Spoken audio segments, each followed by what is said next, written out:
увогуле, як асноўнае правіла, карміць вадаплаўных птушак, прынамсі качак, не трэба.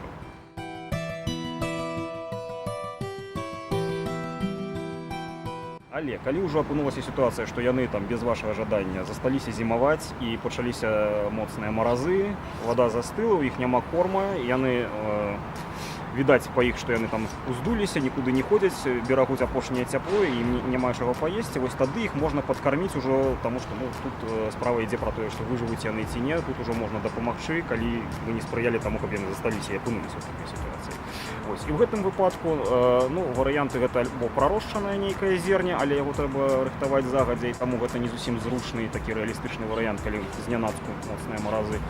Ось. Альбо просты варыянт аўсяная крупа ці пярлоўка, не хлоп'я, а менавіта зерне, распараная ці такое злегку недаваранае. Вось гэта іх такая нармальная для іх будзе ежа.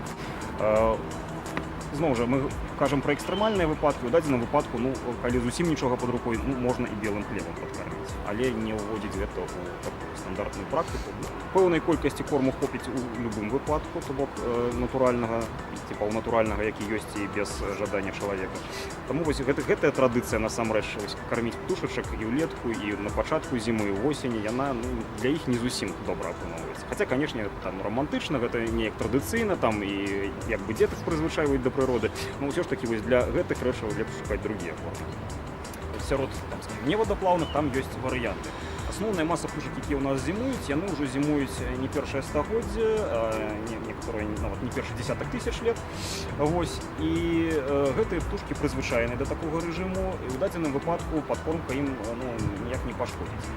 То бок, у прынцыпе, такіх птушак, як сініц, шчыгелаў, вось птушка надыходзячага году па версіі АПБ, напрыклад, зелянушкі у нас застаюцца, даволі шмат птушак, у асноўным гэта некалькі відаў сініц, попузні, дзятлы розных памераў. Вось гэтыя птушкі, яны павінны, скажем так, зімаваць у нас ад прыроды, і іх падкарміць гэта вельмі добрая справа.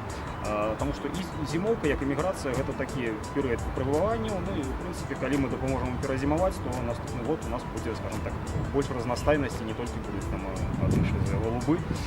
І ў дадзеным выпадку падкормка апраўдана. Але таксама трэба сказаць, што гэта павінна быць падкормка, а не кармёжка, на якую птушка будзе разлічваць цалкам на 100%. То бок, некаторы час лепш за ўсё арганізоўваць, калі па часе дня казаць, такую падкормку з раніцы і ўвечары. Таму што самы такі небяспечны перыяд гэта начоўка. Наша птушка не можа здабываць сабе ежу, а тэмпература звычайна ніжэй нават за дзень, нават узімку.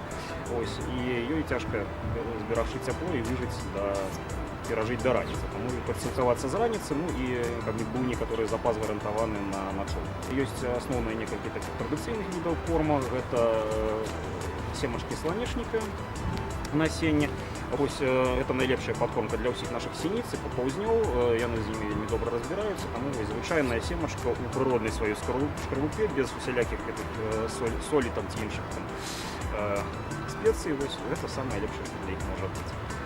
Некаторыя больш дробныя птушкі не могуць, крыху не прыстасаваныя, не могуць гэтую семачку раструшчыць, таму для іх крыху другія віды корма, такого, што можна раздабыць у нас, гэта рапс. То бок гэта ўсё-такі маслічнае такое насенне з масламі.